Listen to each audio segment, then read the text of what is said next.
Señor ha entregado en este tiempo. Creo que eso es mi mayor riqueza. Lo que Dios me va enseñando en el día a día de mi caminar con Él es lo que quiero compartir, y voy a utilizar un esquema de una palabra que creo que me va a servir para esto. El pastor Guillermo una vez compartió con nosotros ejecutando diseños divinos. Así que yo a esta palabra, como no tenía título, le puse ejecutando diseños divinos 2. ¿Ya? ¿Por qué? Porque habla precisamente de eso, de los diseños. Él enseña en esta palabra que un diseño es algo que está ligado a un designio, algo que ya fue trazado y que llega a nosotros, a nuestras manos.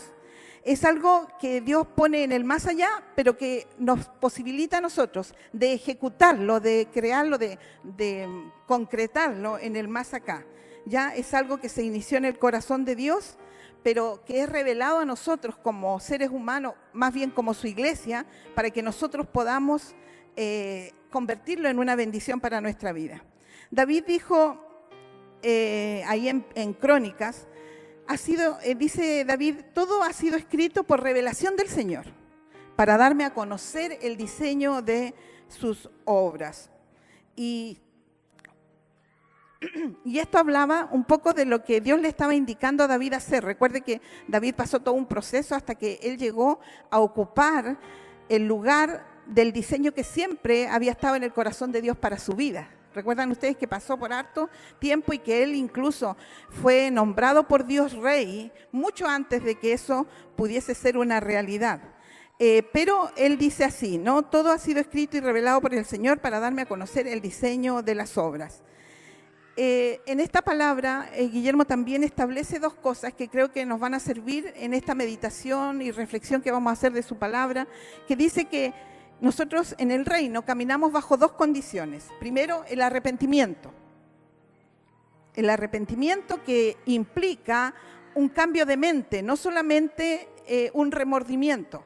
Arrepentimiento, y él lo explica muy bien en ejecutando diseño divino, que es un cambio de nuestra mente, y lo hemos hablado seguramente en la escuela ministerial, en los discipulados, hemos hablado de la importancia que Pablo le da en Romanos también a que nosotros debemos ir tras un cambio. El Espíritu Santo tiene que producir en nosotros una transformación, porque nuestro ser interior se vuelve la habitación de Dios, pero nuestra mente tiene que ser restaurada, renovada, tenemos que ser formateados, tiene que venir una demolición de las estructuras pensantes que tenemos en algún momento para poder recibir la revelación del reino.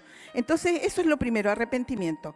Y lo segundo, creer en el Evangelio. Y eso implica, dice él, Guillermo, en esta predicación, que la fe se tiene que volver un estilo de vida.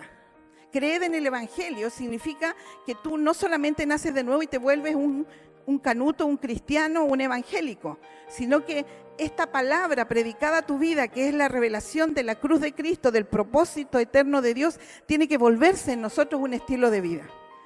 Dicho esto, yo quise, como les dije, tomar una palabra que me sirviera una estructura, que me sirviera para compartir esto que el Señor puso en mi corazón y que por supuesto tiene que ver con los diseños de Dios para nuestra vida. Ustedes saben también que yo enseño en la escuela ministerial, yo enseño en el módulo Familia Cristiana. Y esto, los que me conocen más tiempo saben que es un encargo en mi corazón de cómo establecer nosotros familias que son el núcleo más pequeño dentro de la sociedad, dicen algunos, pero yo digo dentro de la iglesia también. Las familias fuertes van a producir una iglesia fuerte. Si tenemos familias débiles, vamos a tener una iglesia también débiles, ¿no? Entonces, la familia en su origen fue creada por Dios, pero fue establecida de alguna manera para que Dios pudiese manifestar en la práctica lo que es el reino, lo que es el gobierno de Dios sobre nuestras vidas. Familias fueron levantadas para generar a su vez nuevas generaciones, y valga la redundancia, que fuesen con un corazón para Dios.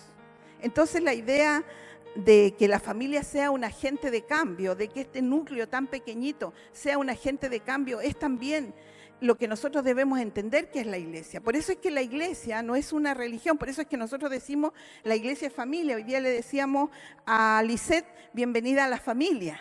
¿cierto? Nosotros somos una familia, somos la familia de Dios. Entonces, en este pensamiento de Dios sobre la importancia de entender el diseño para la familia, también tenemos que saber que nosotros tenemos esta familia, que es la familia de Dios, y que también funciona bajo el diseño de Dios, o que debe funcionar. Entonces, un poco para allá vamos a ir en esto. Ustedes saben que lamentablemente cuando el hombre se aleja de Dios, todos los diseños de Dios también caen. No podemos ejecutar los diseños de Dios si nosotros nos alejamos de Dios, porque de Él viene nuestro suministro. Fíjese que ahí en Génesis, y quiero ver si pueden poner, hay un versículo, el versículo 4:18 en Génesis. Y hay una descripción del nacimiento de una generación. Ya se habla de la generación de Caín, se refiere a la cuarta generación, porque en estos días también hemos aprendido mucho acerca de poder transmitir esta verdad de Dios y extender el reino y preocuparnos hasta la cuarta generación. Pero dice ahí que en el caso de Caín, registra la Escritura, dice que la cuarta generación de Caín nació un chico, una persona, cuyo nombre fue puesto Meujael. Y esto significa o se traduce como todo lo de Dios se ha apagado. En realidad el significado del nombre aludía a que la bendición de Dios ya no iba a estar. Y si usted hace un estudio así pequeño en San Google, busca usted se va a dar cuenta de que las generaciones de Set fueron bendecidas, pero las generaciones de Caín, todos los nombres tienen significados de apagarse, de tener un peso sobre ellos por el nombre. Ustedes saben que los nombres eran muy importantes, pero que eran referidos a algo negativo, a alejarse de Dios y no acercarse. Y dice entonces ahí en Génesis 4:18, si podemos ponerlo, ahí está, y a Enoc le nació Irad, e Irad engendró a Meujael, y Meujael engendró a Matusalén, etcétera, etcétera. Ahí tenemos entonces nosotros que el significado de este hombre en cuarta generación, era que en realidad la bendición de Dios ya no estaba en él. Cuando nosotros nos alejamos de los planes, del diseño que Dios tiene para todas las áreas de nuestra vida, no solamente tomando como ejemplo la familia representativamente, pero todos nosotros somos casa de Dios, familia de Dios. Nosotros somos casa, dice, donde habita Dios también, nosotros como personas, ¿no? Entonces, nosotros vemos aquí en el Génesis cómo, por causa de haberse alejado de los planes de Dios, de los diseños que Dios tenía, la cuarta generación había una sombra de que las cosas de Dios se habían apagado, se había perdido el diseño. Pablo hace referencia ahí en las cartas de que la familia fue creada para Dios, y dice en Efesios 3, dice: por esta causa yo doblo rodillas ante nuestro Padre, de quien toma nombre toda familia en los cielos y en la tierra. O sea, el plan de Dios siempre fue fortalecer la familia, fue que nosotros iniciáramos un diseño. ¿Recuerdan ustedes que nosotros decimos que el propósito de Dios es tener una gran familia de hijos e hijos semejantes a su Hijo Jesucristo? O sea, había un diseño, y cuando Dios habla de familia, obviamente que vamos a verlo dibujado en todo el progreso de la creación de Dios, cómo esto va aumentándose. Después la familia se vuelve la iglesia también, ¿no? La casa de Dios se vuelve la iglesia, la casa de Dios se vuelve nuestro propio ser, nuestra vida. Entonces, vemos aquí en Efesios cómo Pablo establece el plan y el diseño de Dios. Conforme nosotros vemos que marchan los hogares, también nosotros vemos cómo marcha la sociedad. Decimos nosotros, si hay familias débiles, va a haber una sociedad débil. Pero también ocurre en la iglesia. Si tú tienes familias débiles dentro de la iglesia, vas a tener una iglesia débil.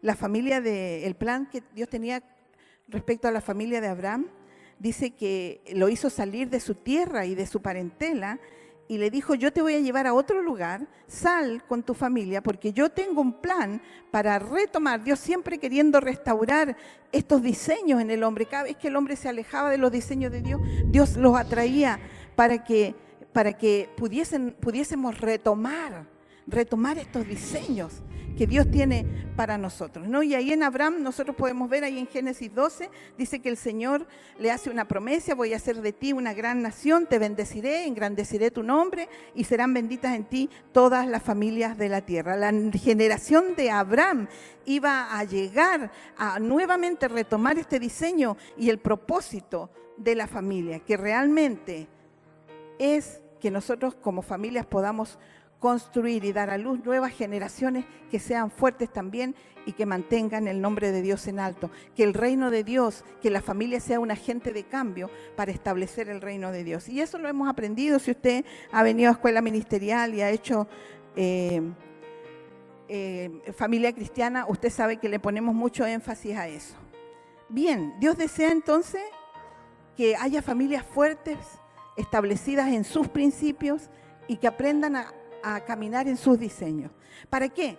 Para que de esa forma nos volvamos una familia de Dios que también manifieste los principios y el diseño de Dios, para que podamos dar a luz generaciones que puedan ganarle a esto. Usted sabe que hoy en día se ha levantado tanta cosa contra la familia. De hecho, hay un deseo de ir en contra de todo lo que es el plan de Dios. Hoy día es terrible. Le contaba a Guillermo, cuando estuvimos fuera, tuvimos la oportunidad de ver una película muy vieja, muy antigua, que relata la historia de dos periodistas. Creo que se llama El grito silencioso. El grito del silencio, una película antigua que habla de dos periodistas y que habla precisamente en una guerra que hubo antes de la guerra de Vietnam. Hubo una guerra en esos países y fue terrible. Y tanto así que, así como lo hacen, ¿no? Las ideologías empezaron a tomar a los niños, a raptarlos pequeñitos. Hubo una guerra civil, los captaban chiquititos, los hacían parte de un ejército y les enseñaban, los adoctrinaban, los apartaban de la familia. Y hay una escena en la película en donde están en un campamento guerrillero y los chiquitos así de 6, 7, 8 años eran enseñados en un dibujo que ellos hacían así de la familia a tajar el papá y la mamá. La idea de la familia tenía que ser sacada del corazón, porque ellos decían: lo que tú te enseñaron tus padres no está bien, nosotros te vamos a enseñar cómo se tienen que hacer las cosas. Y quitaban entonces la familia. ¿Sabes qué es lo mismo hoy día? Hoy día las ideologías más modernizadas, con otra tecnología, a lo mejor no con las armas de fuego, por lo menos en nuestra realidad no. Yo sé que en muchos países todavía existe eso, especialmente en el África. Pero hoy en día eso están haciendo la ideología. Están quitando a los hijos y enseñándoles que la autoridad de los padres no vale. Que lo que va a imponerse es lo que ellos puedan entregarles a ellos para dar a luz una nueva generación que no esté restringida por las ideas que ellos llaman antiguas, ideas religiosas. Y nosotros como iglesia no reaccionamos ante eso, o estamos reaccionando tarde, porque en realidad tenemos familias débiles y como consecuencia de eso también tenemos una iglesia que se ha ido debilitando. Fíjese que dice en Deuteronomio 6, y usted seguramente lo ha escuchado, este texto, si lo pueden poner ahí, yo lo tengo en otra versión, pero dice más o menos así, Deuteronomio 6, del 1 al 9, dice: estos son los mandatos y los decretos y las ordenanzas que el Señor tu Dios me encargó que te enseñara. Obedécelos cuando llegues a la tierra donde estás a punto de entrar y que vas a poseer. Tú, tus hijos y tus nietos teman al Señor su Dios durante toda su vida. Si obedeces todos los decretos y los mandatos del Señor, disfrutarás de larga vida. Verso 3, escucha con atención, pueblo de Israel, y asegúrate de obedecer. Entonces todo te saldrá bien y tendrás muchos hijos en la tierra donde fluye leche y miel, tal como el Señor, Dios de tus antepasados, te lo prometió. Escucha, Israel, el Señor es nuestro Dios, solamente Él es Señor. Ama al Señor tu Dios con todo tu corazón, con toda tu alma y con todas tus fuerzas. Debes comprometerte con todo tu ser a cumplir cada uno de estos mandatos que hoy te entrego. Repítelos a tus hijos una y otra vez. Háblalo de ellos en tus conversaciones, cuando estés en tu casa, cuando vayas por el camino, cuando te acuestes y cuando te levantes. Átalos a tus manos y llévalos sobre tu frente como un recordatorio. Escríbelos en los marcos de la entrada de tu casa, sobre las puertas de la ciudad. ¿Saben? Esto es el diseño de Dios para todos nosotros, para las familias como núcleo chiquito para la familia de Dios, que son varias familias, todas juntas, para todos nosotros. En el Nuevo Testamento Pablo lo habla de otra forma, pero es lo mismo, es lo mismo. Segunda de Timoteo 2, 1 y 2 dice: tú pues, hijo mío, esfuérzate en la gracia que es en Cristo Jesús. Lo que has oído de mí ante muchos testigos, esto encarga a hombres fieles que sean idóneos también para enseñar a otros. 4 generaciones. Entonces, amados en el Señor, el diseño de Dios no ha cambiado. El diseño de Dios está establecido. Solamente que nosotros somos los que debemos llevar a ejecución estos diseños. Mire, tenemos una iglesia debilitada porque nosotros nos hemos esparcido, nos hemos puesto dispersos. Conversaba el sábado en la escuela ministerial sobre cómo nosotros a veces decimos: no, yo no voy a obligar a mi hijo a que venga a escuchar la palabra, pues se puede traumar. Después no va a querer nada con Dios. Mire, más posibilidades hay de que si usted lo trae, aunque sea obligado, en algún momento él se encuentre con Dios, a que usted lo deje ser libre y que otros lo adoctrinen. Que la televisión lo adoctrine, el internet lo adoctrine, sus amigos lo adoctrinen. Usted tiene que adoctrinarlo. Usted tiene que traerlo. Fortalecer familia. Los principios de Dios tienen que estar en nosotros. Nosotros somos casa de Dios, pueblo de Dios. ¿Sabe que en la Escritura encontramos una palabra, la palabra oikos? La palabra oikos es traducida del griego, pero yo me di cuenta que todas las partes en el Nuevo Testamento donde dice casas, era oikos en realidad. Y el oikos era la idea totalmente diferente, no era solamente el edificio, ni la casita que mora el papá, la mamá y los hijos, no, casa, el oikos era el lugar de adoctrinamiento, era la escuela, era el hogar, era la iglesia, era todo se daba ahí en el oikos. El oikos era la familia, pero la familia desde la perspectiva del diseño de Dios. Eso era el oikos. Entonces, la Escritura nos habla del oikos y nos hace acordar también de que cómo hemos perdido este sentido de familia. Pastor Guillermo decía, tú a veces puedes tener una familia muy linda, pero si no tienes apertura a bendecir a otros, entonces no estás cumpliendo el plan de Dios. A veces puedes tener un esposo, una esposa cristiana, hijos cristianos, pero si ellos no saben ser hospedadores, si ellos no saben ganar a otros para el Señor, entonces no se está cumpliendo el propósito de la familia. Porque la familia fue establecida para ganar también a otros, para compartir. ¿Se da cuenta? Este oikos era mucho más que simplemente casa y familia. Oikos significa lugar del Padre, provisión del Padre, formación del Padre. Lugar, provisión y formación. Entonces todo se daba en el oikos.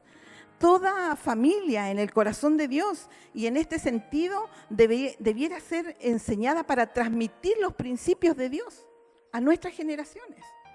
Pero eso está lejos, ¿se da cuenta?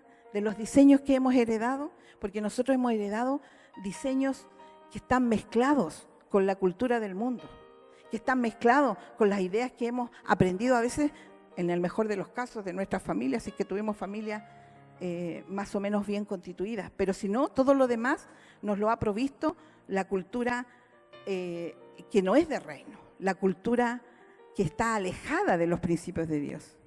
Fíjese que también en la Escritura, ahí en el Nuevo Testamento, y de esto aprendimos harto ahora que estuvimos en Rancagua, sobre la eclesía, porque si hablamos del oikos, que es la representación o la palabra griega que describe este hogar que está nutrido, que es mucho más rico de lo que nosotros entendemos ahora por familia, también la eclesía, que es mencionada en el Nuevo Testamento, creo que poquitas veces se mencionó eclesía porque era una palabra griega y un concepto que no fue, como dicen los predicadores, traído del cielo, sino que lo usaron para poder entender lo que significaba la iglesia, este conjunto de oikos que formaron la iglesia. La eclesía era el lugar, la eclesía era el conjunto de gente sacada sacada de diferentes partes y que formaban un grupo íntimo del rey. Este concepto de eclesía eran aquellos súbditos que eran llamados por el rey para ejecutar sus planes. La eclesía eran los que ejecutaban los planes del rey, eran los íntimos, los que iban a entender su corazón, los que eran llamados para gobernar junto con el rey. Y aprendimos tantas cosas interesantes sobre eso y tan lejos del diseño que nosotros tenemos de Dios, o de los planes y de los diseños de Dios. ¿Sabe que aprendíamos con el hermano Edileo que los apóstolos eran los principales dentro de la eclesía, que era este grupo que era sacado? A veces eran sacados de los militares, eran los principales, y ellos eran enviados a conquistar o a llevar el gobierno de este rey hacia el otro lugar, hacia la invasión que iban a hacer en otra nación. Ustedes van a comprender mi corazón y van a llevar mi gobierno y mi idea hacia esa otra nación que queremos conquistar. ¿Y qué hacían? Mandaban entonces a los guiados por el apóstol, que iba al principio, que era el general, que había sido llamado a ser parte de la eclesía, y iban y enfrentaban las puertas enemigas. Y ellos entonces derribaban las puertas, porque querían entrar y conquistar esa. Acuérdense que estamos hablando de un concepto que no viene del cielo, es un concepto que viene del mundo común de la época. Entonces ellos entraban y rompían las puertas y ingresaban a la ciudad y tomaban la ciudad y establecían y predicaban el evangelio del rey. Acuérdense que evangelio también es una palabra que es sacada de ese contexto, donde el grupo iba y predicaba, o aquel que estaba llevando la orden o la buena noticia, porque evangelio significa buena noticia, iba y decía: el rey ha decretado esto, esto es lo que el rey quiere para el pueblo, esto es lo que el rey ha determinado. Entonces este grupo iba y conquistaba y declaraba el evangelio. Tremendo. De ahí viene que las puertas del infierno no van a prevalecer al paso avasallante de la iglesia. Porque como hemos aprendido de nuestros pastores, no es que la iglesia está ahí soportando que el enemigo no entre. No, era esta idea de la eclesía puesta en acción. El grupo que iba y conquistaba con el corazón y la idea y el gobierno del rey, del cual ellos estaban trabajando juntos. Entonces, tremendo esto, tremendo el pensar que los zoicos eran estos hogares que después llegaron a formar la eclesía, que somos nosotros, pero hemos sido debilitados. Y ¿saben? Hay un relato en la Escritura que nos habla de cómo nosotros vamos perdiendo la fuerza cuando vamos haciendo las cosas o vamos recibiendo este diseño y ejecutándolo de acuerdo a nuestros propios criterios. Y es el relato que sale acerca de David. ¿Se acuerdan que se había perdido el arca? El arca del pacto, dice la historia en la Escritura, que había sido perdida. El arca del pacto representaba la presencia de Dios, representaba el gobierno de Dios de alguna manera dentro del pueblo. Era la noticia de decir: Dios está con nosotros y ustedes tienen que hacer las cosas a la forma de Dios. Y dice que David, cuando llegó a reinar, dice que él quiso recuperar, porque por 20 años el arca había estado perdida, y él quiso recuperar porque él dijo: yo no voy a gobernar solo, yo quiero recuperar el diseño de Dios para la vida del pueblo, porque esto es lo que nos va a traer bendición. No vamos a estar más en afrenta.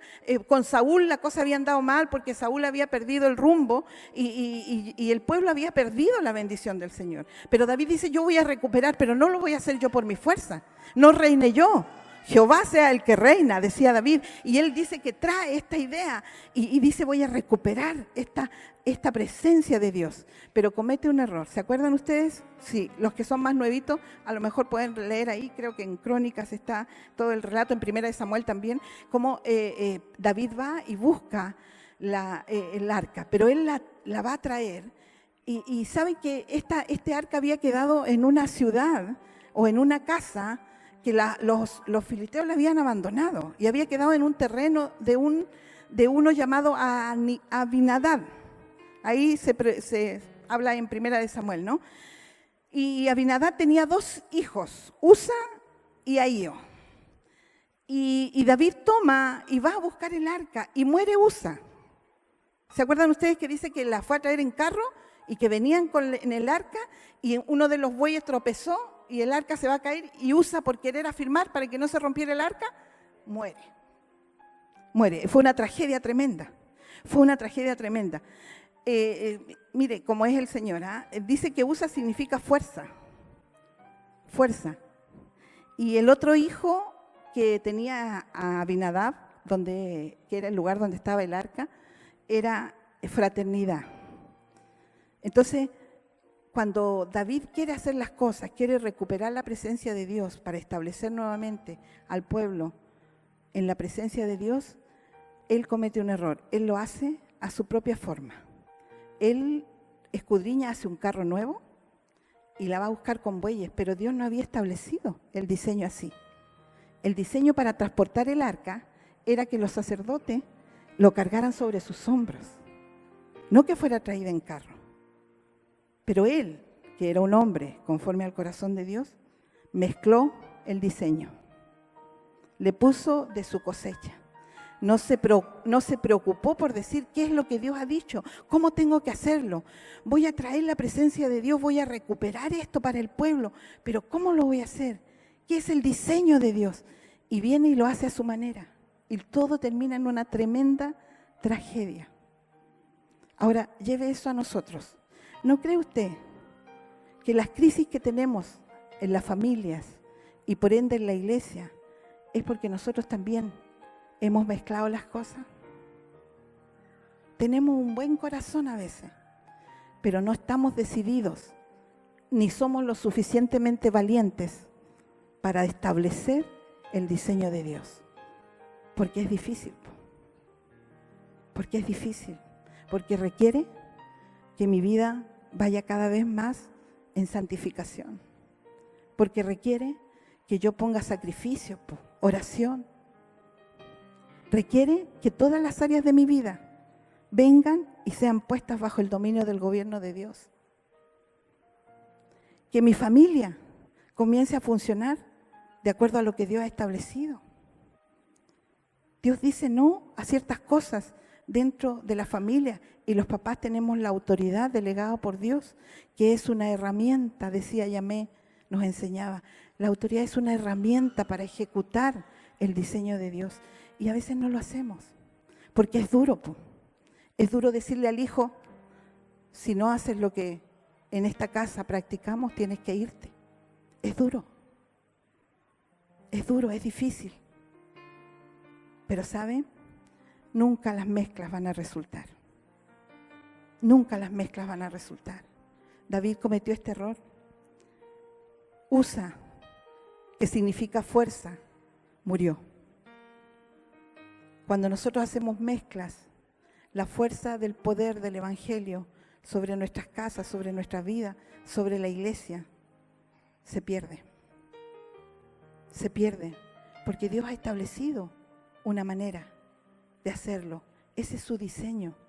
Y cuando nos apegamos al diseño, entonces todo comienza a tener sentido y comienza a haber una bendición. A veces se demora. Las generaciones de hoy en día son generaciones que están acostumbradas a lo instantáneo. Todo es muy rápido, encienden algo y están conectados con el mundo. Su celular los conecta con sus amigos que pueden estar a kilómetros de distancia. Entonces todo lo que significa proceso y trabajo, a veces no lo asimilamos. No lo asimilamos, pero ¿sabe?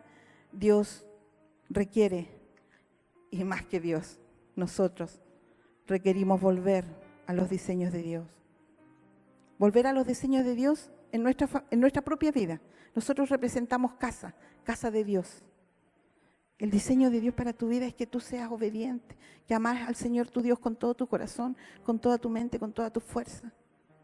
Y a tu prójimo, como Dios te ha amado, como Cristo te amó.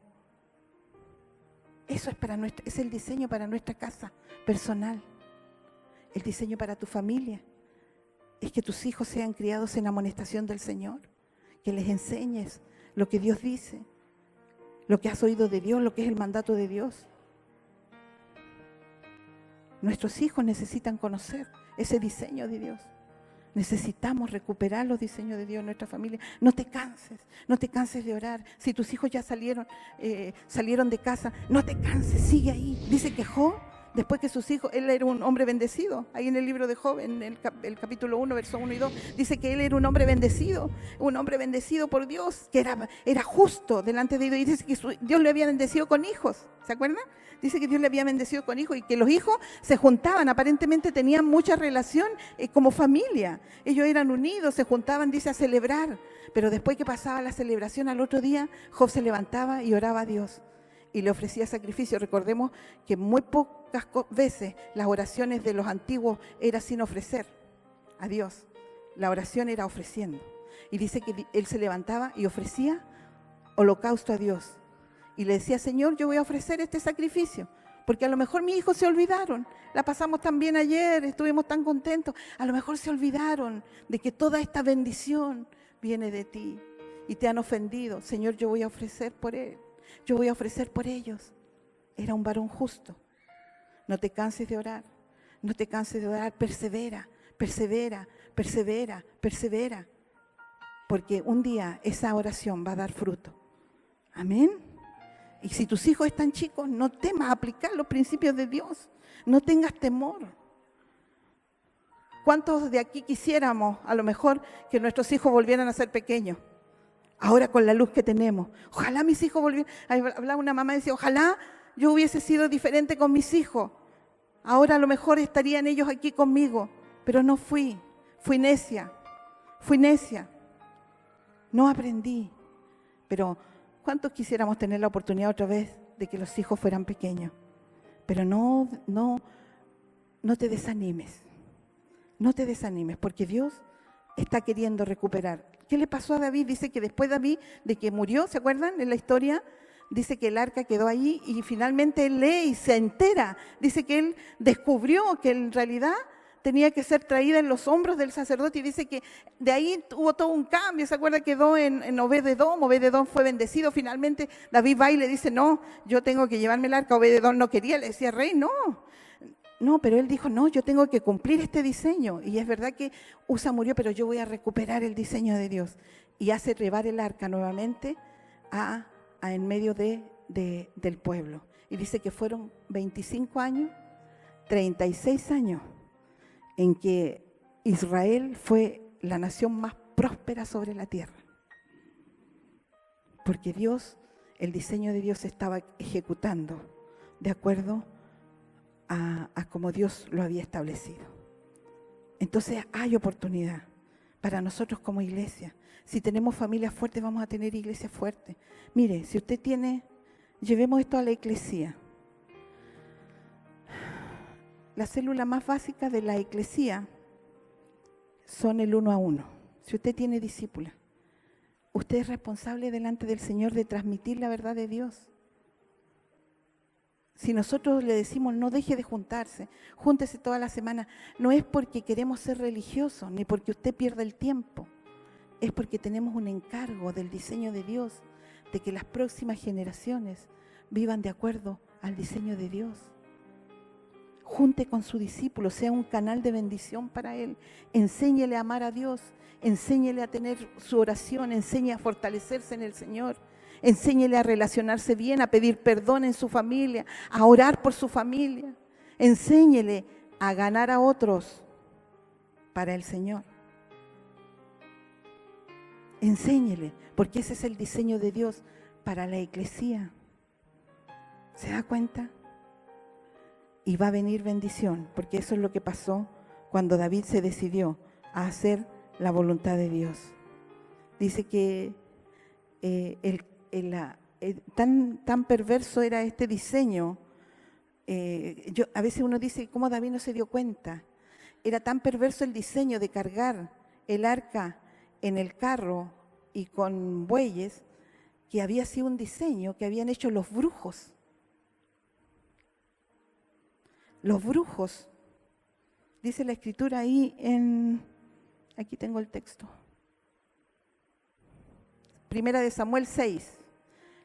Los filisteos, porque se asustaron, cuando ellos se robaron el arca, se asustaron mucho porque empezaron a pasarle puras cosas malas a los filisteos. Dios trajo un juicio y estaban tan atemorizados, no querían tocar el arca de todas las desgracias que le pasaban, que consultan a los brujos y los brujos dan todo un diseño y dice hagan un carro y así, y las vacas y que la vaca se vaya y ni siquiera querían conducirlo.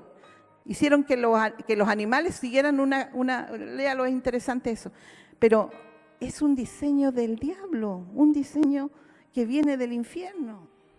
Y uno dice, ¿cómo David no se dio cuenta? Un hombre conforme al corazón de Dios, porque a veces no nos damos cuenta cómo mezclamos las cosas y los orígenes de las ideas que a veces nosotros presentamos en nuestra casa. La idea de cómo criar a los hijos, la idea de cómo tengo que comportarme con mi esposa, con mi esposo, tienen mezcla y mezclas que vienen del mismo infierno y no nos damos cuenta. Entonces, uno de los principios para que nos vaya bien es someternos al orden de Dios, al diseño de Dios. Siempre el Señor nos va a corregir y cuando nos corrige y nosotros volvemos al diseño, siempre, siempre va a permitir que eso se vuelva una bendición para nosotros. No crea la mentira del diablo que dice que a lo mejor mientras usted más hace la voluntad de Dios, como que más cosas malas le pasen. No, esa es una mentira del diablo. Dios ha prometido su bendición para nosotros. En Tesalonicenses dice que nosotros como eclesía, como casa de Dios, como familia de Dios, tenemos que preocuparnos unos por otros. Dice Tesalonicenses Pablo, también rogamos, hermanos, que amonestéis a los ociosos, que alentéis a los de poco ánimo, que sostengáis a los débiles, que seáis pacientes con todos, porque tenemos que ir más allá, recuperar el diseño. No dejes, anima a tu hermano para que él pueda recuperar también. Tenemos algunas bajas en esta familia, algunos heridos. Si tú los conoces, tienes que ir y amonestarlo cuando sea necesario. Este no es tu diseño. Hay un discípulo muy amado que no está en esta ciudad y que él se alejó totalmente del diseño de Dios. Pero cada vez que yo tengo la oportunidad de verlo, lo abrazo y al oído le digo, este no es tu diseño. Dios tiene una esposa para ti, Dios tiene una familia para ti. Este no es tu diseño. Tú tienes un diseño dado del corazón de Dios. Y él con mucha pena sonríe. Ay, tía, me dice. Pero es así, a veces hay que amonestarlo, hay que decirle, no, este no es tu diseño, ven, vuelve. Dice Tesalonicenses 3 también, dice, os ordenamos, hermanos, en el nombre de nuestro Señor Jesucristo, que se aparte de todo hermano que ande desordenadamente según la enseñanza que recibiste de nosotros. No porque vosotros mismos sabéis la manera en que debéis imitaros, sino porque nosotros hemos sido ejemplos para ustedes. Aquí está poniendo Pablo otra cosa importante, otro elemento importante. Cuando yo voy a traer a alguien, yo tengo que ser ejemplo. Yo tengo que buscar ser ejemplo y de bendición para el hermano. No nos encontremos con la triste realidad de juntarnos unos con otros y no ser de bendición para otros. Y sino que decir, no, es que es tu manera, bueno, si el Señor no te ha reprendido, bueno, si tú no te sientes mal delante del Señor. No. Nosotros tenemos que ser ejemplo para ellos, ¿no? Nosotros tenemos que saber que Dios está queriendo recuperar la vida del reino en nosotros. En la vida del reino no podemos inventar las cosas que no son de Dios. Podemos tener, así como David, buenos deseos, buenas intenciones, pero tiene que ser a la manera de Dios.